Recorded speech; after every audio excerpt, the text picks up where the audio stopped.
What's going on, guys? I wanted to drop a quick video to, add another element you can add to your game. Okay, so I've went over things where, let's say we're running the arches concept and we don't like it against single high, right? It's weak against cover 3 or cover 1.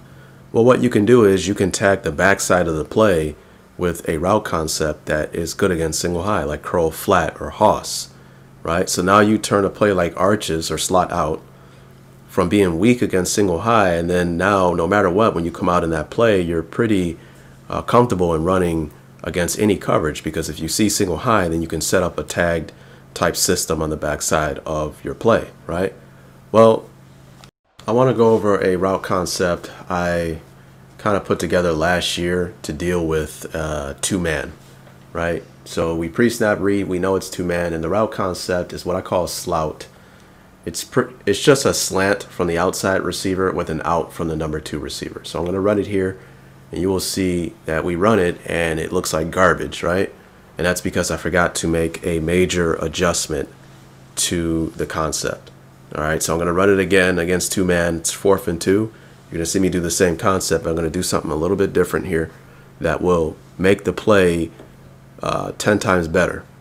Okay, so I'm going to take that number 2 receiver who's going to run the out, and I make sure that he is on the LOS. So I just motion him towards the sideline, and we get that animation right there. Okay, and before I go forward, I always forget to ask this. Okay, this icon or menu right here, this garbage right here, this trash right here. Do you guys know how to get rid of this from your screens? Please, for the love of the game of football, please somebody let me know how to do that. I'm so sick and tired of all of the clutter on the screen. Okay, to me it's useless. I'm not going to get started on ranting on how stupid I think some of this stuff is. How many times have you played a game, you come out against the Kansas City Chiefs, you go to make an audible or check at the line of scrimmage, the first play of the game, and your quarterback acts like an idiot with a question mark above his head, like he doesn't know how to audible, because it has something to do with some momentum that they have with the Kansas City Chiefs. It's just another gimmick thing from Madden. I'm so sick and tired of it. But if anyone knows how to get rid of another gimmick thing, like with these menus and all this stuff, please let me know, man. It's just so irritating having all this clutter when I'm trying to diagram stuff up, like with this play here. Okay. So anyways, I motion my second receiver on the backside here on the LOS. And you do that by, instead of motioning him to the right, you motion him to the left. So then he will be on the line of scrimmage, and our slant receiver will be off the line of scrimmage. And there's a reason why we do this. So this is slout. This is what I call slout. Slant out. Okay? Slant by the number 1, or the receiver on the outside of number 2, and an out by the inside receiver. Now, if we were in real life and I was teaching this to football players or showing this concept or my idea, obviously we would have like aiming points to where I would like the out to run. But basically what we are trying to do is we're trying to get some rub action here. It's one of the weaknesses of playing man-to-man coverage. Okay, like that's why when you play bunch, whenever your opponent is playing man-to-man, they play like lock and levels is one of the ways that they play against bunch. If we're going to play man against bunch, then we're going to have defenders at different levels, so that when you try to cross and rub with the receivers, we're not running into each other. Well, if you notice in two-man, all of the defenders are on the LOS when we are in spread, because we're not bunched up together, right? They're not afraid of us running rub and pick routes, but we're going to run it anyways by motioning, making this motion here. And we're going to try to get something where we can get some rub action, because if one of these defenders run into each other or get rubbed, then one of these receivers will be wide open. Our first read will always be the slant. Our second read will be the out, but I primarily only throw the slant here. Okay. Now, the reason why I like the out on the LOS, first of all, you got to understand when you're on the line of scrimmage and they're pressing you, it's harder for you to beat the jam because you have less space to work with as a receiver at the LOS. If you're off the line of scrimmage like we have on the slant, it's easier for you to beat the jam. So that's something you got to keep in mind when you run plays in Madden. Okay. Now, the reason why we like the out on the line of scrimmage is because, yes, it will be harder for him to beat the jam, but the defender is playing with inside leverage and we are running away from the leverage anyway. So even though it's harder for us to get off the LOS, we still are able to run to the outside unimpeded without a player taking away the outside. He's actually trying to take away the inside. So it's easier for us to get into our route from the out, from this position, running the out. As opposed to the slant, remember, this defender is trying to take away the inside. So if we were on the LOS, we would have a harder time getting inside with this player playing with inside leverage. So that's why I like the slant being ran from off the LOS and the out being ran on the LOS. And again, we are trying to get some rub action. And this is a concept I like to run against two-man, okay? Or when they play cover zero and they press the line of scrimmage, okay? And I'm going to show that later on. So why don't we go ahead and run this and look at the difference just by getting our slant off the LOS and putting our out on the LOS, right? We just ran the same play against the same defense and we were able to get a lot of space there, okay? So I'm going to show some clips of me running this. Pre-snap read, I know it's two-man. I've been probably doing all different types of stuff and I'm like, hey, you know what?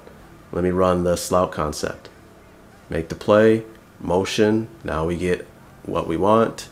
Looking over there, we like the slant, and we fit it inside. Now he threw it a little bit behind. If he would have thrown it in a more accurate spot on the run, we could have actually ran away with the ball. So we'll show another clip. This is me with the Lions, and here we can run it from any formation, right? So look how the out is on the LOS, the slant is off the LOS, so I can run this play. I know it's two-man, so I'm like, you know what, I can run the Slout, right? And look at our slant getting inside on that defender, and we pick up a very big gain. So again, this is something you could sprinkle in. This is a tag, Slout, you can throw in on whenever you get two-man. This is something I showed in the members area last year when I was trying to cook up stuff. So that, again, this is two-man here, and I'm like, you know what, let me run Slout. Okay, we're in good position, and look how we get inside and we get a very nice gain there. Okay, so I want to show, let's do it again, let's show a different one. So I guess here I was running the post trail. I ran post trail, and obviously I think he was in some type of man. Not sure because I was looking at something else. So this is definitely two-man. And I'm like, you know what, let me go into the Slout, right? So I check into it, and obviously you will see we get nice separation there. We fit it inside to get a nice first down. So, you know, that's just us adding to the versatility of our offense. Yes, it's only good against like two-man or cover zero press man, right? You may say, well, that's not a lot of material that it's good against. Yeah, that's fine, but you want to have as many weapons as possible to deal with whatever your opponent throws at you, right? So this is a cover zero blitz, okay? And this is us planning ahead. What if our opponent decides to play cover zero blitz where they can get a free rusher at the quarterback, but they're going to play in a way to where we can't throw hot, right? How can we throw hot here to a receiver that's covered by a corner who everyone's in position here? So this is where you can check into this particular concept. You just get rid of the ball before that free defender gets there, and we're able to get a quick throw into wide open space. We can watch this again and notice how the defender runs into his teammate, right, with this concept, and that's exactly what we want. I would actually teach this to where I would want the slant to aim to the inside hip of his teammate when running the slant. Run on the inside hip of the out pattern and run underneath that out, okay? The out pattern I would just teach to just run his route. He wouldn't have to worry about aiming points and all of that. But I would teach this slant to run underneath inside hip.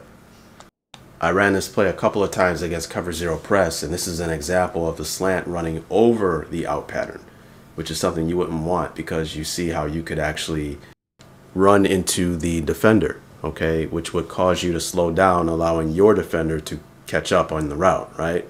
As opposed to watching it the way it's ran here, where the slant is run underneath the out and the inside hip of the out, and you get the perfect animation here because the defender defending the slant runs into the clutter, right? And that's all you need to get open on that slant there.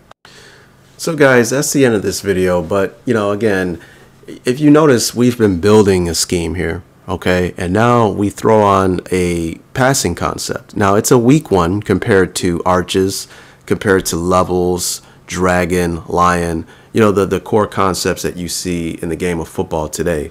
But you see the idea, right? You kind of get the perspective that I'm trying to get you to see from, and maybe when you're at work or you're at school, you're sitting there daydreaming, you might start to come up with different passing concepts to attack different coverages, right? You may have trouble against, single high press, and you want to come up with a passing concept that should be good against that particular coverage theoretically. You start coming up with stuff in your head. You got to think these passing concepts like dragon, lion, levels, someone had to come up with the passing concept to attack a particular coverage, right? So again, why not come up with your own? So I'll leave it at that. I hope you guys enjoyed the video, and I hope you keep coming back for more, man. Peace.